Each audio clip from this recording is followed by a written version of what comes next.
Shine টিভিতে আপনাদেরকে স্বাগত। আমি অর্পিতা। নবরাত্রির প্রথম দিনে আমাদের সকল দর্শক বন্ধুদের শাইন টিভির পক্ষ থেকে শুভেচ্ছা। শুরু করছি আজকের বিস্তারিত খবর। উৎসবের মরশুম শুরু হয়ে গিয়েছে। আজ নবরাত্রির প্রথম দিন। 17ই অক্টোবর থেকে 25শে অক্টোবর পর্যন্ত চলবে নবরাত্রি। শাইন টিভির পক্ষ থেকে দেখুন আমাদের বিশেষ প্রতিবেদন নবরাত্রির ইতিকথা। নবরাত্রি দুর্গাপূজার অন্য একটি নাম। বাঙালি হিন্দু সম্প্রদায়ের মধ্যে দেবী দুর্গার ষষ্ঠী থেকে দশমী পর্যন্ত পুজোর প্রচলন থাকলেও অন্যান্য হিন্দু সম্প্রদায়ের মধ্যে মহালয়ার পরের দিন প্রতিপদ থেকে নবমী পর্যন্ত 9 দিন দেবী দুর্গার পূজার প্রচলন রয়েছে, যা নবরাত্রি বা 9 রাত ব্যাপী ব্রত নামে পরিচিত। এই 9 দিনে দেবীর 9টি রূপের তথা নবদুর্গার পুজো হয়ে থাকে, যা কিনা 9টি গাছ। এই 9টি গাছ একত্রে দুর্গা পূজায় নবপত্রিকা বা কলাবউ হিসেবে আমরা দেখতে পাই। নবদুর্গার প্রথম রূপটি শৈলপুত্রী, পর্বতের কন্যা। মা শৈলপুত্রী মনোবল বৃদ্ধি করেন। দ্বিতীয় রূপটি ব্রহ্মচারিণী, যিনি ব্রহ্মাকে স্বয়ং জ্ঞান দান করেন। ভক্তকেও ইনি ব্রহ্মা প্রাপ্তি করান। মা ব্রহ্মচারিণী মনোযোগ সংযোগে বৃদ্ধি করেন। তৃতীয় রূপটি চন্দ্রঘটা। দেবী দুর্গার মহিষাসুর বধের জন্য দেবরাজ ইন্দ্রের প্রদত্ত ঘণ্টা, যার মধ্যে গজরাজ ঐরাবতের মহাশক্তি নিহিত ছিল। চন্দ্রের চেয়েও লাবণ্যবতী ইনি। মা চন্দ্রঘটা সাংসারিক সমস্ত কষ্ট থেকে মুক্তি দেন। চতুর্থ রূপ কুষ্মণ্ডা। দুর্বিসহ ত্রিতাপ হলো কুষ্মা, আর ইনি এই ত্রিতাপ নিজের উদরে বা অন্ডে ধারণ করেন, অর্থাৎ সমগ্র সংসার ভক্ষণ করেন ইনি। মা কুষ্মণ্ডা সুখ ও সমৃদ্ধি দেন। পঞ্চম রূপটি স্কন্দমাতা। দেব সেনাপতি কার্তিকেয় বা স্কন্দের মা। মা স্কন্দমাতা গৃহের যে কোনো রকম অশান্তি নাশ করেন। ষষ্ঠ রূপ কাত্যায়নী। কাত্যায়ন ঋষির আশ্রমে দেব কার্যের জন্য আবির্ভূত ইনি বৃন্দাবনে দেবী গোপবালা রূপে পূজিত। ব্রজের গোপবালারা এই কাত্যায়নীর কাছে প্রার্থনা করেছিলেন নন্দের নন্দন শ্রীকৃষ্ণকে পতি রূপে পাওয়ার জন্য, তাই ব্রজের দুর্গার নাম কাত্যায়নী। মা কাত্যায়নী শত্রু নাশ করেন। সপ্তম রূপ কালরাত্রি। ঋগ্বেদের রাত্রি সূক্তে পরমাত্মাই রাত্রি দেবী। মহাপ্রলয় কালে এই রাত্রিরূপিণী মাতার কোলেই বিলয় হয় বিশ্বের। অনন্ত মহাকাশের নৃত্যরত কাল ভৈরবের দেহ থেকেই আবির্ভূতা ইনি দেবী যোগ নিন্দ্রা মহাকালিকা বা কালরাত্রি নামে আখ্যাত। মা কালরাত্রি অল্প বয়সে কোনো ফাড়া থাকলে তা নাশ করেন। অষ্টমীর রূপ মহাগৌরী। তিনি সন্তান বৎসল্যা, শিব সোহাগিনী, বিদ্যুৎ বর্ণা মা দুর্গার প্রসন্ন মূর্তি। কারো বাড়িতে বিবাহজনিত কোনো সমস্যায় এর ধ্যান করা খুব ভালো, এমনটাই বলছে প্রচলন কথা। নবম রূপ সিদ্ধিদাত্রী। অপরূপ লাবণ্যময় চতুর্ভুজা ত্রিনয়নী প্রাত্য সূর্যের মতো রঞ্জিতা যোগমায়া মাহেশ্বরী ইনি সকল কাজে সিদ্ধি প্রদান করেন। মা সিদ্ধিদাত্রী সর্বসিদ্ধিদাত্রী। এরপরই দশেরার দিন রাবণ বধের মধ্যে দিয়ে শেষ হয় নবরাত্রি।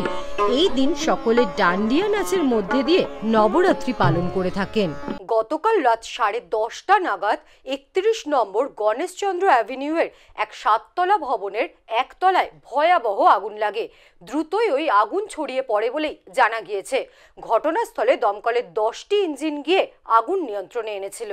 সূত্রের খবর, গতকাল হঠাৎই ওই ভবনের একতলায় ভয়াবহ আগুন লাগে। ঘটনায় মৃত্যু হয়েছে 2 জনের। তার মধ্যে একজনের দেহ শৌচাগার থেকে উদ্ধার হয়েছে বলে জানা গিয়েছে। খবর পেয়েই ঘটনাস্থলে যান পুলিশ কর্তারা। যান দমকল মন্ত্রী সুজিত বসু। প্রাথমিকভাবে পুলিশ জানিয়েছে ভবনটিতে প্রায় 50টি পরিবারের বাস। কাউকে আতঙ্কিত না হওয়ার আবেদন জানিয়েছে পুলিশ। 7তলা ভবনে মিটার বক্সে আগুন লাগে বলে পুলিশ ও দমকলের প্রাথমিক অনুমান। এইসব পুরনো বিল্ডিং এ আগুন ধরলে পরে একটা এলাকাটা হচ্ছে খুব গিঞ্জি এলাকা। তার মধ্যে দিয়ে আমাদের লোকেরা কাজ করেছে, পুলিশের সহযোগিতা ছিল, আমাদের ফায়ার ব্রিগেড, দমকল এবং আমাদের সাথে সিভিল ডিফেন্স এবং স্থানীয় যারা মানুষ আছে সবাই মিলে সহযোগিতায় কাজ হয়েছে। সিঙ্গেল এন্ট্রি সেটা ব্লক ছিল, মোটরসাইকেল ট্যাকেল ছিল। আমরা সবাইকেই বারবার সচেতনতা করি এবং অ্যাওয়ারনেস আমরা বলি যেগুলো আপনাদের দেখতে হবে, তার কারণ আপনারা এখানে বসবাস করছেন। নিচে বাইক যে ছিল সেই বাইকগুলো আগুনে জ্বলে গেছে। করোনা ভাইরাসের জেরে দীর্ঘ লকডাউনের পর আনলক পর্বে স্বাভাবিক হচ্ছে যান চলাচল, ছন্দে ফিরছে জীবন। এই পুজোর আগে পর্যটকদের কথা মাথায় রেখে শনিবার থেকে চালু করা হলো Digha Howrah superfast express train, আর এতে খুশি পর্যটকরাও। পুজোর ছুটিতে পরিবারের সাথে খুশির সময় কাটাতে প্রথম দিনে প্রায় 50 জন পর্যটক এলেন ট্রেনে করে। রেল সূত্রে জানা যাচ্ছে উইকেন্ডে আগামীকাল ট্রেনের 65% বুকিং রয়েছে। ট্রেনটি হাওড়া থেকে সকাল 11টায় ছাড়ছে, দীঘা থেকে ছাড়ছে 3:30 মিনিটে। এই ট্রেনটি আপাতত পুজোর মরশুমে চলতে থাকবে। পর্যটকেরা জানাচ্ছেন ফুল স্যানিটাইজ করা হচ্ছে যাওয়া আসা দুয়ের ক্ষেত্রেই। প্ল্যাটফর্মও প্রতিনিয়ত স্যানিটাইজেশন করা হচ্ছে। ট্রেন চালু হওয়াতে খুশি পর্যটকেরা। আর প্রথম দিনে সমুদ্র সৈকত এলাকায় বেড়াতে এসে এক পর্যটক স্বর্ণালী হাজরা বলেন, মহামারী ভাইরাসের কথা মাথায় রেখে রেল প্রশাসন যেভাবে পদক্ষেপ নিয়েছে পর্যটকদের জন্য তা অত্যন্ত খুশির খবর। সব মিলিয়ে দীর্ঘদিন লকডাউন কাটিয়ে ওঠার পর সমুদ্র সৈকত এলাকায় ঘুরতে এসে অত্যন্ত খোশ মেজাজে রয়েছে সমস্ত পর্যটকেরা। সাথে করোনা মোকাবেলার সমস্ত প্রোটোকলই মানা হচ্ছে বলে জানা গিয়েছে রেল সূত্রে। খুবই ভালো লাগছে বাড়িতে এইভাবে আটকা থাকা, দুটো ছোট ছোট বাচ্চা নিয়ে আমার, তো এটা অনেক দিন বাদে মুক্তির স্বাদ পাচ্ছি। দীঘাতে তো প্রচুর পর্যটক আসবেন, কোভিডের ব্যাপারটাও থাকছে, সেটাকে কিভাবে আপনারা এভয়েড করে চলছে? ওই জন্যই আমরা প্রথম দিনে সুযোগটা নিয়েছি।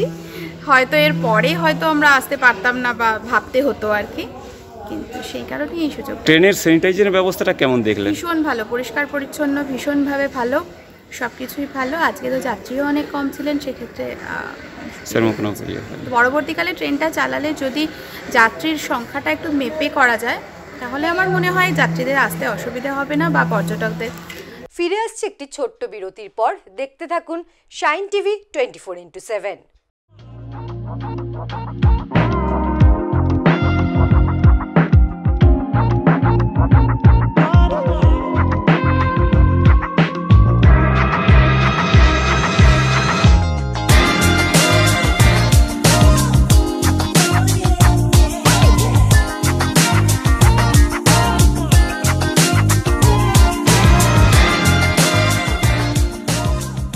ফিরে এলাম বিরতির পর। চোর সন্দেহে এক গৃহবধূকে পিটিয়ে খুনের অভিযোগ উঠেছে। ঘটনাটি ঘটেছে ভাঙড়ের কাশীপুর থানার অন্তর্গত চিনেপুকুর এলাকায়। ঘটনায় গুরুতরভাবে আহত হয়েছেন ওই গৃহবধূর স্বামী আলী হোসেন মোল্লা। 35 বছরের মৃত গৃহবধূর নাম সুফিয়া বিবি। স্থানীয় সূত্রে খবর, চোর সন্দেহে শুক্রবার দুপুরে আলী হোসেনকে এলাকার যুবক মইবুল মোল্লার বাড়িতে ডেকে নিয়ে গিয়ে মারধর করে। পরে আলী হোসেনের স্ত্রী সুফিয়া বিবিকেও ব্যাপক মারধর করে অভিযুক্ত। খবর পেয়ে কাশীপুর থানার পুলিশ ঘটনাস্থলে পৌঁছে দুজনকে উদ্ধার করে জিরানগাছা প্রাথমিক হসপিটালে নিয়ে গেলে চিকিৎসকেরা দুজনকেই কলকাতার আরজিকর হসপিটালে রেফার করে। পরিবার সূত্রে খবর, আহত সুফিয়া বিবি আরজিকর হসপিটালেই মারা যান। রাতে এলাকায় মৃত্যুর খবর আসতেই ক্ষোভে ফেটে পড়ে এলাকার সাধারণ মানুষ। দোষীদের উপযুক্ত শাস্তির দাবি জানান এলাকাবাসীরা। বলছে কি বলে তোরা চুরি করেছিস, ভাইকে ধরে নিয়ে গেছে তার নাম আলী, বলে তোরা চুরি করেছিস। ও বলে আমি চুরি করিনি। তো বলে হ্যাঁ তোরা চুরি করে। তার এবার কি করলো, তার তলায় ইয়ে বিস্কে দিল, ইটিয়ে পা রেখে দুটো পা থেপকে দিয়েছে। সে আলী বলে ছেলেটা উড়ি পা যখন থেপকে দিয়েছে তখন ও বলতে যাচ্ছে আমি চুরি করিনি। এবার কি করলো, তার গলায় ফাঁই যাচ্ছে, ফাঁই দিতে এত রকম জিভ বেড়ে যাচ্ছে, চোখ বড় বড় বেড়ে যাচ্ছে, নিঃশ্বাস বন্ধ বন্ধ হয়ে যাচ্ছে। তখন ওর দমটা আসছে, তখন ফাঁসটা ছেড়ে দিচ্ছে। তোমার পরে তখন অনেকবার ওরম করেছে, সে অত্যাচার সহ্য না করতে পেরেছে। তখন বলেছে যে আমার 20,000 টাকা আছে তোমার দেবো, এই কথা সে আলী ওই কথাটা বলেছে।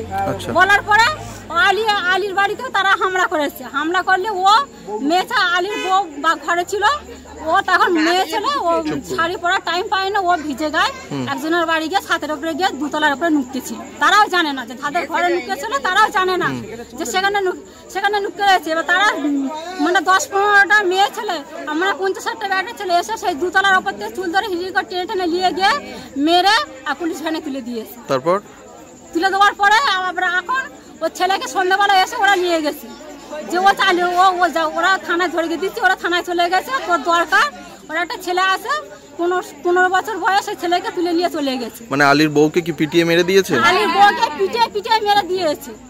আপনারা কি চাইছেন? পুরুলির বাঁটি খুলেলে এরকম করে বেঁধেছে। আপনারা কি চাইছেন? আমরা চাইছি মারির বদলে মাছ। টিফিনের পয়সা বাঁচিয়ে তৈরি করেছে 2 ফুটের মৃন্ময় মূর্তি। রায়গঞ্জের পশ্চিম বীরনগরে ছোট্ট অভ্রনীল তৈরি করেছে ছোট্ট দুর্গা। তার এই উৎসাহ এবং প্রতিভাকে সহযোগিতা করেছে অভ্রনীলের পরিবারও। করোনার কারণে এবার রায়গঞ্জ শহরে পুজো সেভাবে হচ্ছে না। কয়েকটি পুজো হলেও পুজো মণ্ডপে ভিড় জমিয়ে ঠাকুর দেখা ও আনন্দ উৎসবে মেতে ওঠা বাদ সেজেছে করোনা। তাই এবছর পুজোর আনন্দ উপভোগ করতে নিজের বাড়িতেই দুর্গা প্রতিমা তৈরি করে দুর্গোৎসবে মেতে উঠেছে রায়গঞ্জ শহরের পশ্চিম বীরনগরের বাসিন্দা রায়গঞ্জ করোনেশন হাই স্কুলের 9ম শ্রেণীর ছাত্র অভ্রনীল সাহা। করোনা আবহে বাড়িতেই দুর্গাপুজোর মহল তৈরি করতে নিজের হাতেই তৈরি করেছে 2 ফুটের মৃন্ময়ীর মূর্তি। বাড়ির বাইরে গিয়ে দুর্গাপুজোর আনন্দ উপভোগ করতে নয়, নিজের বাড়িতেই পুজোর আবহ তৈরি করে দুর্গোৎসবে মেতে উঠতে চেয়েছে অভ্র। বাবা মা আত্মীয় স্বজন যে যখন যা টাকা পয়সা তাকে দিয়েছে সেই টাকা জমিয়ে বাড়িতেই দুর্গোৎসবের আয়োজন করেছে সে।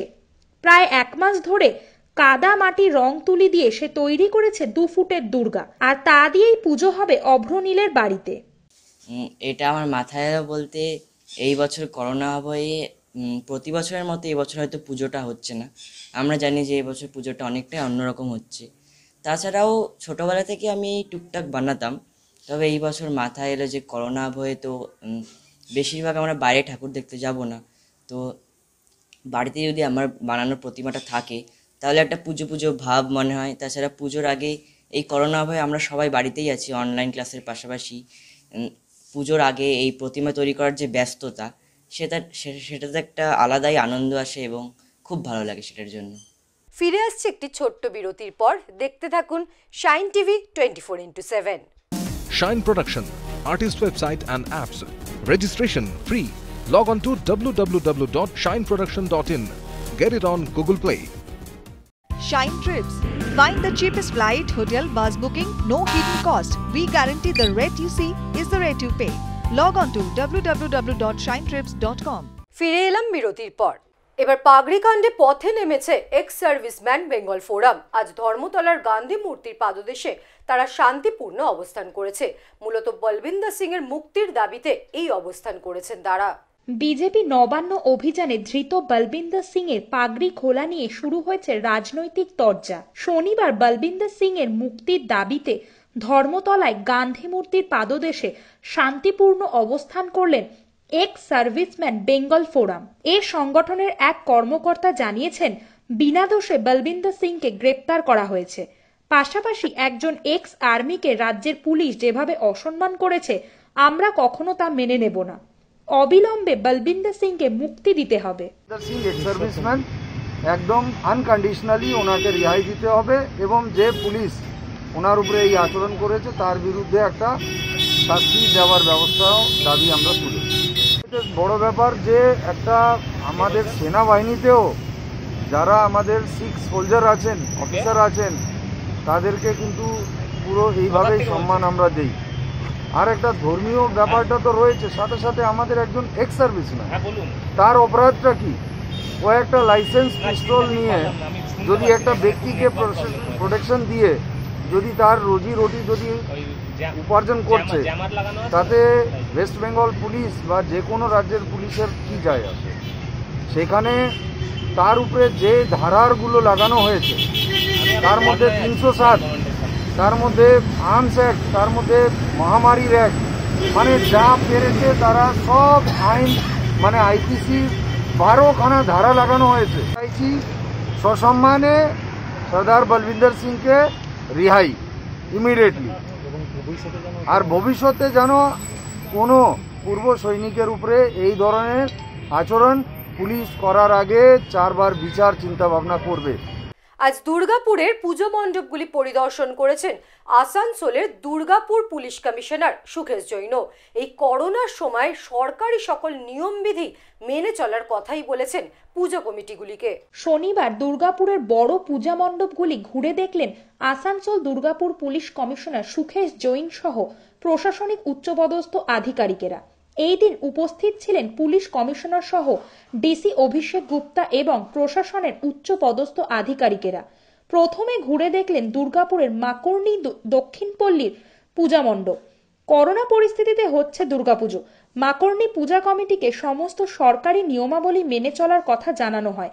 পুজোতে অতিরিক্ত নজরদারি বাড়ানো হবে বলে জানান কমিশনার। সকল মানুষকে পুজোতে মাস্ক পরার কথা জানান। প্রশাসন থেকে জেলায় অতিরিক্ত মাস্ক বিতরণ করা হবে বলে জানান। পূজা কমিটির মাস্ক এবং হ্যান্ড স্যানিটাইজার রাখার কথা জানান। সকল দর্শনার্থীদের সামাজিক দূরত্ব বজায় রেখে প্রবেশ করানোর কথাও বলা হয়। এই দিন আরও বিশেষ কয়েকটি পূজা মণ্ডপ পরিদর্শন করবেন বলে জানান আসানসোল দুর্গাপুর পুলিশ কমিশনার সুখেশ জৈন। আমাদের আসানসোল দুর্গাপুর পুলিশ কমিশনারেটে যতগুলো পুজো পণ্ডাল আছে সবকটা পণ্ডাল আমরা গভর্নমেন্টের যে গাইডলাইন্সগুলি আছে সেটা বুঝাচ্ছি, ওদের সঙ্গে আমরা আলোচনা করছি। অ্যান্ড আমি খুব খুশি যে সবকটা পূজা ক্লাব কিন্তু গভর্নমেন্ট গাইডলাইন্সটা মেনেই কিন্তু কাজ করছে। যেটা জায়গায় একটু অসুবিধা ছিল আমরা ওদেরকে সলিউশন দিয়েছি, সাজেশন দিয়েছি, ওরা কিন্তু মানছে। আমাদের জেলার বেশিরভাগ পান্ডালেই কিন্তু এয়ার ফ্লোটা কিন্তু আমরা এনশিওর করছি। যেমন এই পান্ডালটা আপনারা দেখতে পারেন, এখানে আগে একটু এয়ার ফ্লোটা কম ছিল। আমাদের রিকোয়েস্টে এখানকার পূজা কমিটি ওনারা সাড়া দিয়েছেন। এখন ভেন্টিলেশনটা আগে থেকে অনেকটাই ভালো। মাস্ক আমরা এনশিওর করছি। আমি আপনাদেরকে আগেও বললাম, আমরা পুলিশ প্রশাসন অ্যান্ড ডিএম সাহেবের টিম আমরা 4 লক্ষ মাস্ক আমরা বিলি করছি। প্রত্যেকটা পূজা কমিটি নিজের থেকে মাস্ক বিলি করছে, স্যানিটাইজার অ্যারেঞ্জমেন্টটা রাখা হয়েছে। অ্যান্ড কোভিডকে আটকানোর জন্য যতগুলো গাইডলাইন্সগুলি আমরা কিন্তু পূজা কমিটিকে বারে বারে বুঝাচ্ছি, ওরা ফলো করছেন। আশা করি এই গাইডলাইন্সের মধ্যে দিয়ে পূজা খুব ভালো করে সেলিব্রেট হবে। ফিরে আসছে একটি ছোট্ট বিরতির পর। দেখতে থাকুন শাইন টিভি 24x7।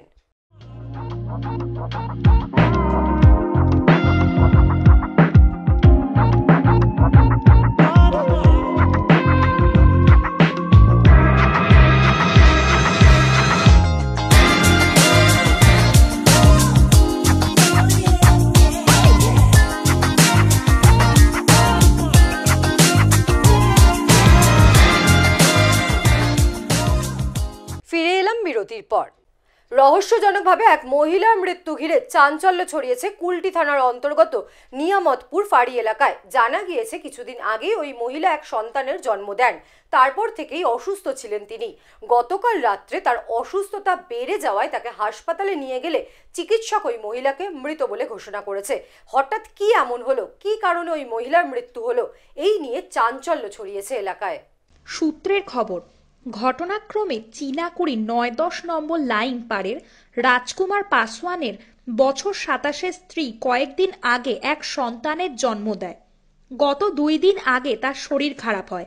তাকে হাসপাতালে নিয়ে গিয়ে চিকিৎসা করান রাজকুমার পাসওয়ান। হঠাৎই গতকাল রাতে শরীরের অবনতি হওয়ায় তাকে কুলটির এক বেসরকারি হাসপাতালে নিয়ে গেলে ডাক্তারেরা তাকে মৃত বলে জানায়। রাজকুমার পাসওয়ানের অভিযোগ, তার বৌদি মুনিয়া দেবী তার স্ত্রীকে কালা জাদু করে মেরে ফেলেছে। আরও বলেন যে তার বৌদি গত 1 বছর ধরে তান্ত্রিকের কাছে প্রশিক্ষণ নিচ্ছিল। সাগর গুপ্তা নামে এক সাধুর কাছেই প্রশিক্ষণ নিচ্ছিলেন তার বৌদি। ওই সাধুর নিয়মিত যাতায়াত ছিল বৌদির বাড়িতে, আর সেখানেই প্রশিক্ষণ চলতো বলে জানিয়েছে।